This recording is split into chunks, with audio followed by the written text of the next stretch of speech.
Okay, so good morning. Hello, Instagram. Thank you for everyone who's joining us via the conference call this morning.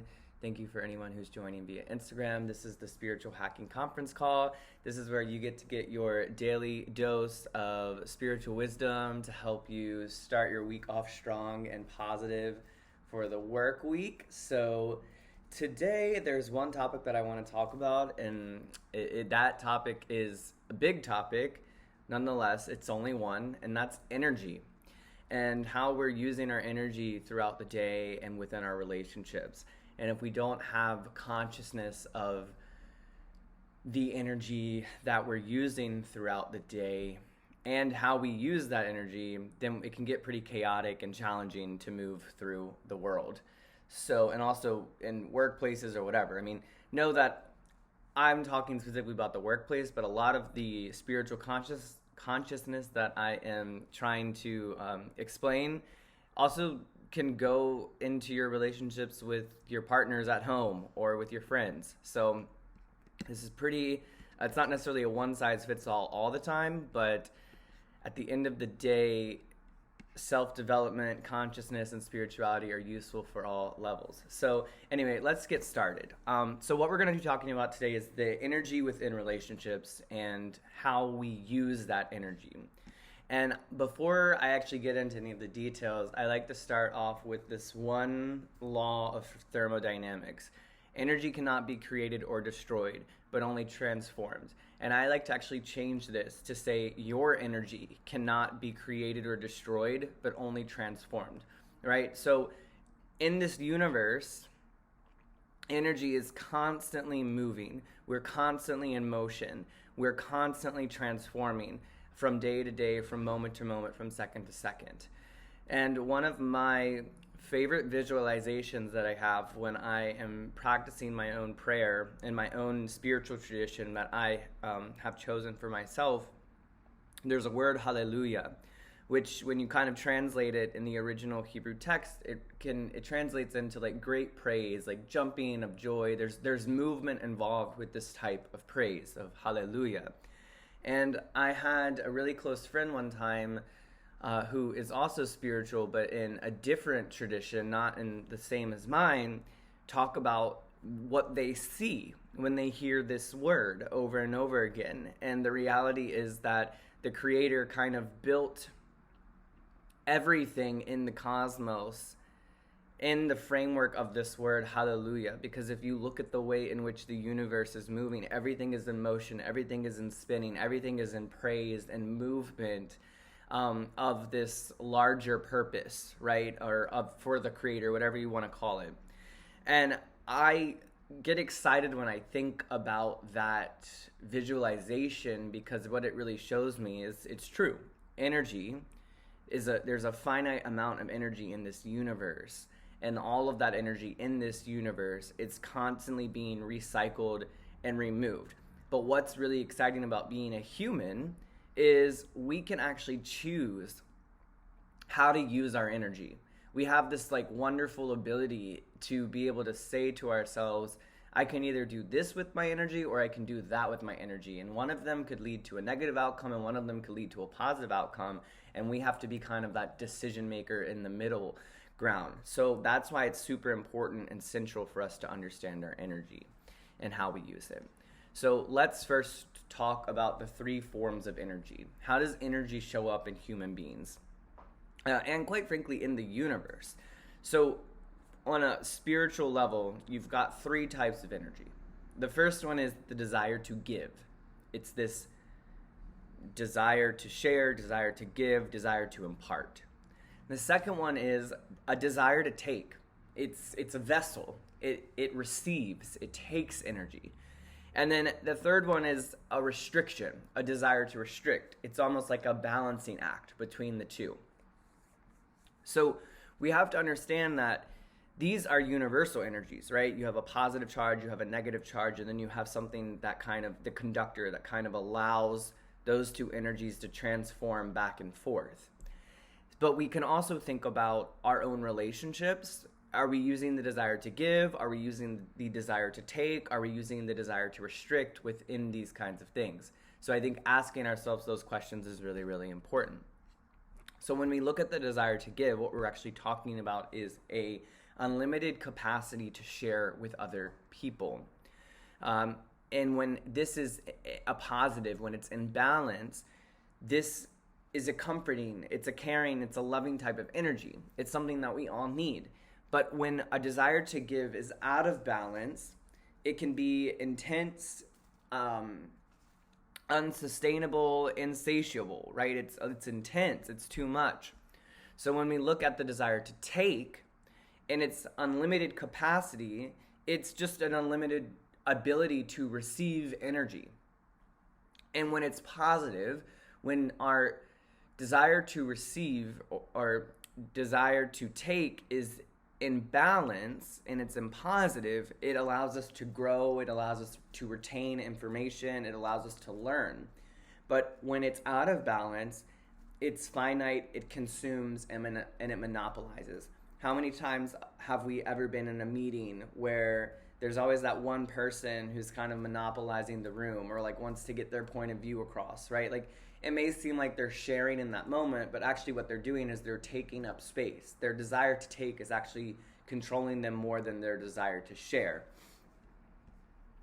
And then finally, we talk about the desire to restrict, which is this unlimited capacity to limit and constrict your own abilities. In a positive way, this is an ordered ability to transform the desire to give into the desire to share. But when it's chaotic, it transforms into the desire to take. So that's kind of what we need to talk about is this state, the differences between the ideal state and then like actually where we're living in our lives. So in this perfect ideal state, the desire to give and the desire to take act as direct opposites in unity. The desire to give is a sharing force and gives to the desire to take, fulfilling its purpose, right? So the desire to give, its only purpose is to give. The desire to take, its only purpose is to receive. So when they're in perfect union and perfect balance with each other, they're both living out their purposes fully. There's no tension. The desire to take has an unlimited capacity to receive from the sharing energy and vice versa. The desire to share can share unlimited. But what happens when we come into this physical world? Or what happens when we're actually dealing with human beings and in the actual workspace or in relationships with other people? This is where we have to understand the law of entropy. And I spoke about entropy a little bit last week, but not as much as I wanted to get into. And so I'm going to kind of break it down a little bit deeper right here. Entropy teaches that an unrestricted desire to take leads to chaos.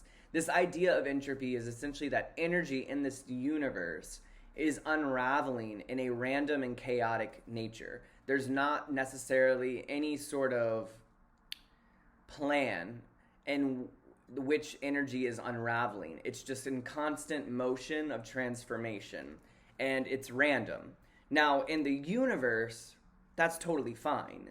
But when it comes to human beings, where we actually have relationships with other people, we have the ability to impact people, etc., we need to keep in mind that when we experience entropy, it is an unraveling and it leads to chaos because we naturally lean to the desire to receive more than we lean to the desire to take. To the desire to share. So we lean more towards that selfishness rather than that selflessness. And because of that, our natural entropy within our own desire, our own energy, is to actually lean more towards that chaotic world.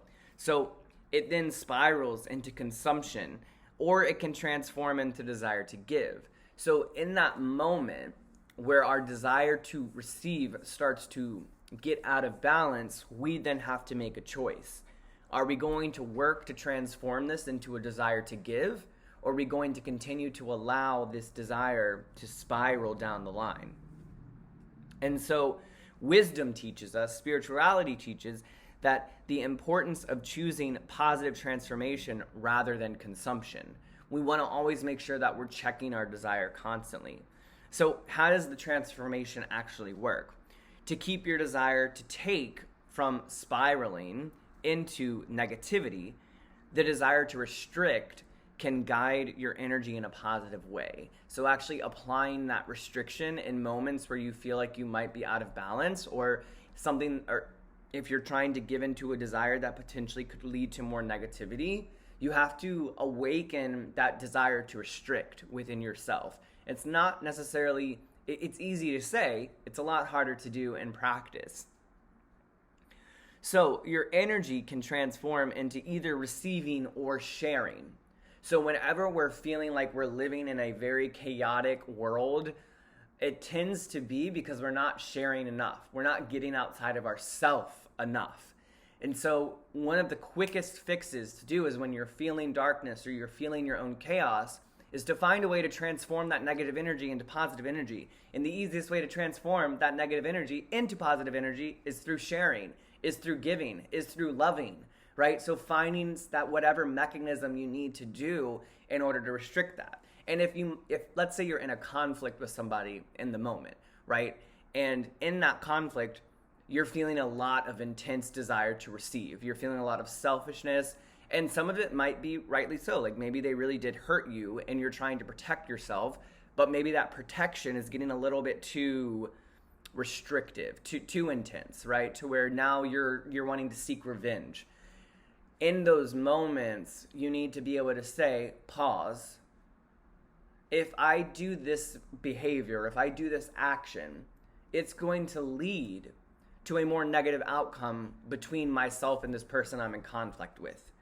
So if you're not ready to actually share with the person that you're in conflict with, you can still find a way to reveal light. Just go and share with somebody else that you're more easily able to share with. It's going to make you feel better in the moment. So that's kind of what I mean by you can choose whether or not you want to transform your energy into either receiving or sharing. So we consciously choose the desire to restrict, which is going to determine the direction of how we're using our energy. By changing your consciousness, you can control the direction of these energies. And in order to grow, your desire to give should always outweigh your desire to receive. So what does this mean for our own desire? Well, and what is desire? We need to understand that what's driving human beings, the driving force that motivates our behaviors and our thoughts and our actions, it's a key to our life, it's a key to our evolution and the existence of our species. This is the definition of desire. And this is coming from a study, Hoffman et al., where they looked at people's desires over any given day, and they also studied biology here, and they realized that desire was a key to our biological evolution. Without this intense desire to protect, the desire to receive, to seek out fatty foods, to get shelter for myself, to get water for myself, our species would not have been able to evolve to where we are today. We need the desire to receive. The desire to receive is not necessarily negative in its most basic sense. The reason it becomes negative is because we allow it to get out of balance. And this whole idea of spirituality is learning how to balance these energies in a positive way. So the easiest thing to think about it is, imagine you are a light bulb, right? And in this light bulb, in order to make synergy, in order to make the light glow, there is a positive charge, a negative charge, and a filament in the middle that allows that light to shine. But without that filament in the middle, there can be no light. Without that restriction, without that balance, you can't actually reveal the beautiful power of both the desire to share and the desire to restrict.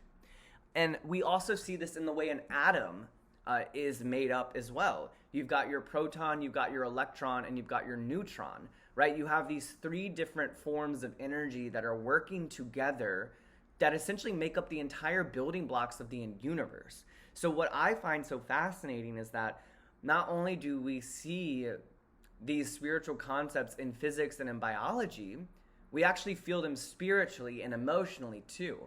And people don't necessarily think about my thoughts as energy, but every single thing in this universe is built up of that finite amount of energy that was revealed in this universe at the Big Bang.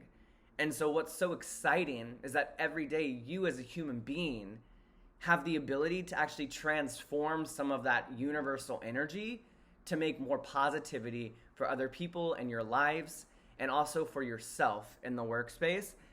This has been the Spiritual Hacking Conference Call this morning. I'm Avraham Calhoun, the founder of Peace With and your spiritual coach for professionals, and I hope you all have a lovely Monday. And let's do our best to transform our negative desires to receive into beautiful, positive desire of sharing and love out there in the world. Have a wonderful day. Goodbye.